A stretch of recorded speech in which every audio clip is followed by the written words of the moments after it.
pecamos por pelo menos 4 modos distintos. Pecamos por pensamentos, palavras, atos e omissões. Nesse vídeo eu irei abordar o pecar por atos ou pecar por atitudes.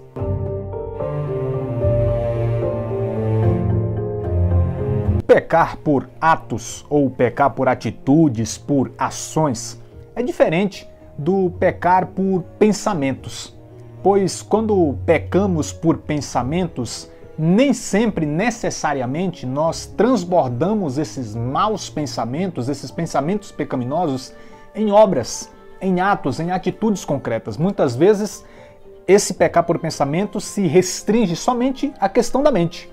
É diferente também o pecar por atos de nós pecarmos por omissão.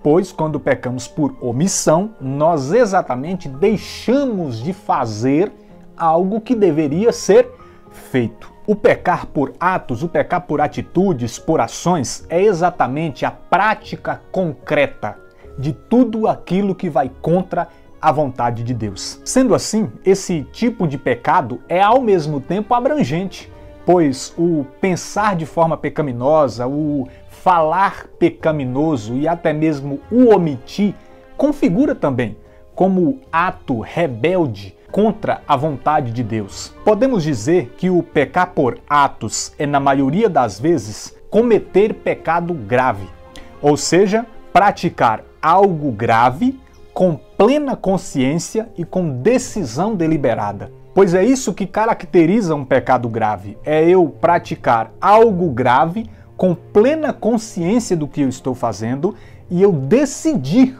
por fazer aquilo mesmo sabendo que é grave, que é contra a vontade de Deus.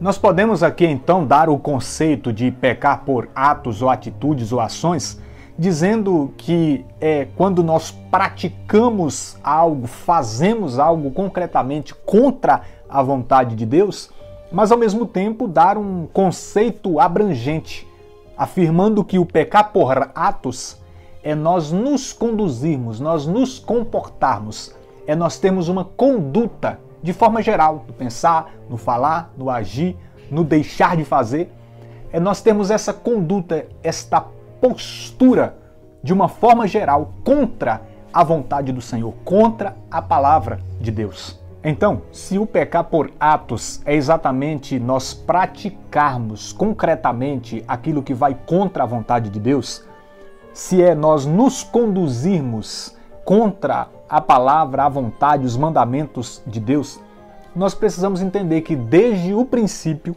Deus já disse ao homem o que ele não deveria fazer. Gênesis capítulo 2, Deus diz ao homem: não comas do fruto da árvore da ciência do bem e do mal. Deus já estava dizendo, não faça isso.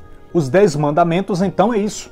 É Deus nos exortando a não praticar aquilo que consiste em pecado e ao mesmo tempo Deus nos chamando a praticar aquilo que lhe agrada.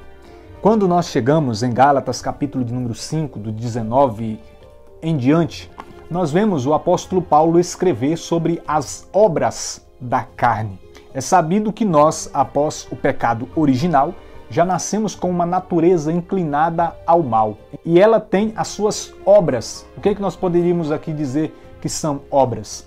São as atitudes próprias dessa carne. Então o apóstolo Paulo escreve quais são as obras, os atos, aquilo que é natural de quem vive na carne. Ele diz, as obras da carne são estas: fornicação, impureza, libertinagem, idolatria, superstições, inimizade, briga, ciúme, ódio, ambição, discórdia, partido, inveja, bebedeira, orgia, e ele ainda diz, e outras coisas semelhantes. Quando nós praticamos tudo isso aqui, muito mais, nós estamos pecando por atitudes pecaminosas da carne. E aí o que o apóstolo Paulo termina dizendo? Dessas coisas eu vos previno. Ele está dizendo, não façam isso, como já vos preveni antes. Os que a praticarem não herdarão o reino de Deus.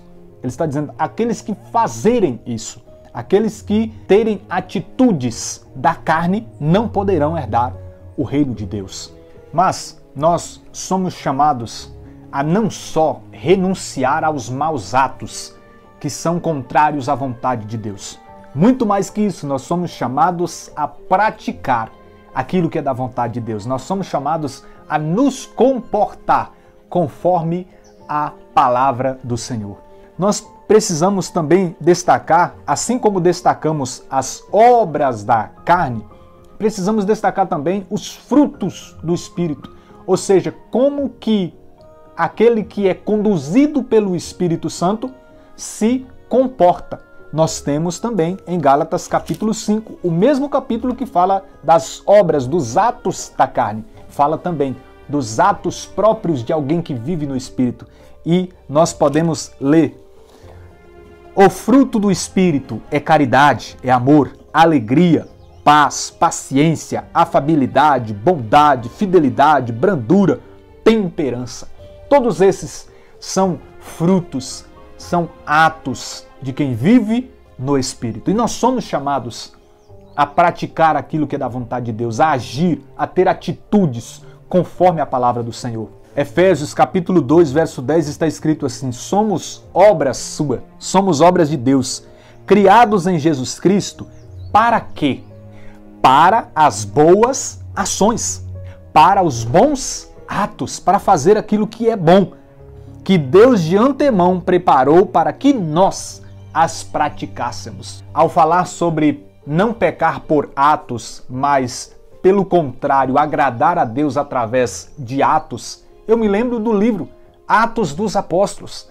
E o que o título Atos dos Apóstolos nos faz entender?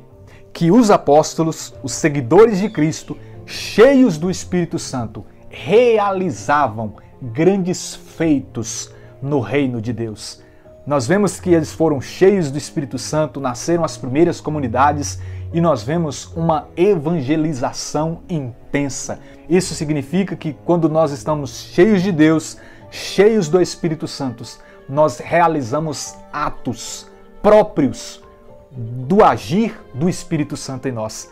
É o Espírito Santo agindo em nós e nós agindo por meio do Espírito Santo, em favor da igreja, em favor do reino de Deus.